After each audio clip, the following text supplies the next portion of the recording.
Nakakaalarma na raw ang sunod-sunod na pagkamatay ng ilang sanggol na bakwit sa mga evacuation center sa Iligan City.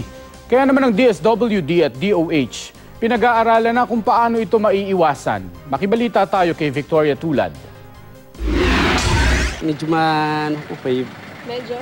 masasaklan ang anak ko na mamatay.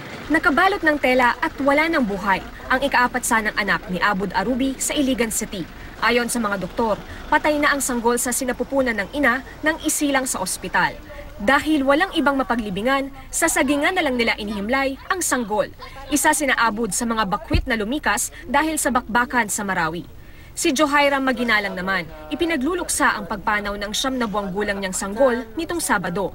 Yan ay matapos mauwi sa pneumonia, ang lagnat, ubo at diarrhea ng sanggol mula nang umalis sila sa gitna ng bakbakan sa Marawi.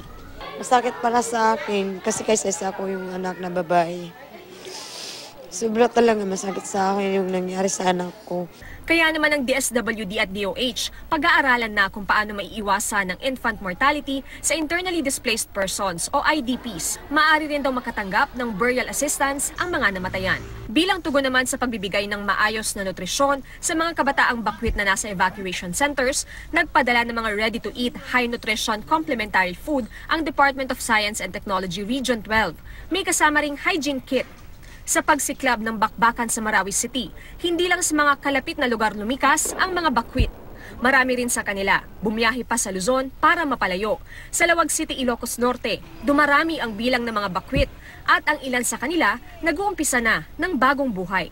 Kasabay ng pagpapaigting ng seguridad sa buong Mindanao, kinumpirma ng Police Regional Office 9 sa Zamboanga City na mahigit sa 6 na ang naaresto miyembro umano ng Maute Group. Kabilang sa kanila sina Judge Riza Abdullah at Jamal Jamil. Naabutan silang bumibili ng gamot sa isang botika sa Pagadian City para sa sugatang kasama sa Marawi City. Sumuko naman ang magkapatid na Husin at Hasan Abbas. Naaresto rin sina Hilal Saliling at Junaid Dumarugong sa checkpoint matapos magpositibo sa gunpowder residue. Patuloy ang pagbantay ng mga otoridad, lalo na sa mga dalampasigan na posibleng daanan ng mga tumatakas na miyembro ng Maute Group at Abu Sayyaf. Samantala, hindi naman ikinatuwa ng mga opisyal ng provincial government na sa Marawi ipinatapon ang 2 pulis na nanghataw ng yantok sa inaresto nila sa Mandaluyong. Hindi siya maganda yung senyales na naibibigay natin dahil unang-una, hindi naman tayo tapunan dito ng mga rogue cops. Yung messaging man lang ay nare-reinforce niya yung perception ng ibang tao na ang ARMM at saka ang Marawi City is only good for sa mga maling imahe, mga maling balita. So it's quite offensive. Sa kabila nito, handa naman daw gampanan ng 2 pulis ang kanilang tungkulin, mapasabak man sa bakbakan sa Marawi. Bilang pulis, kasama po yung sa tungkulin namin.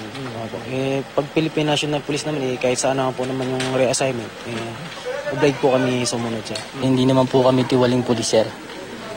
Nagtatrabaho lang po, sir.